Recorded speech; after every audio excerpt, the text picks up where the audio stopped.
Guys, magandang hapon sa inyo dyan. Kumusta na po kayo? Welcome to my vlog, Chris TV Official. Ayan. So ngayon guys, kung mapapansin nyo, no, may mga nakasako dito na lupa. Ayan. Sako ng semento, lagyan natin ng lupa. Sili. Ayan, ang dami guys. Kaya itatransfer natin siya dito sa mga sako na to na may lupa.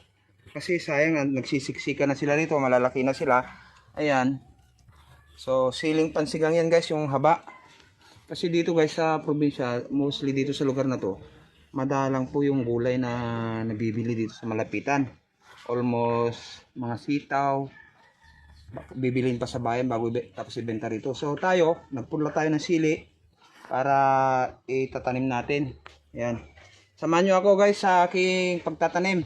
Update ko kayo mamaya, itatransfer ko lang ito sa mga sako para hindi mahaba masyado yung natin yung video. At saka shout out lahat sa ating mga viewers diyan at sa mga subscriber. Kumusta po kayo lahat niyan? Nagbabalik na naman si Chris para sa inyo. Yan. Namiss ko na rin kayo lahat. So yan. Balikan ko na lang yun guys. Ita-transfer ko lang itong siling pula dito. Pakita ko na lang sa inyo mamaya pagkatapos kasi baka hahaba masyado ang ating video. Yan. Sige guys.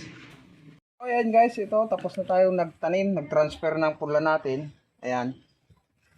Mayroon tayong 2, 5, 6, 7, 8, 9, 10, 11, 12, 13, 14, 15, 16. 16 na sako, 4 na pula bawat isang sako. So ayan.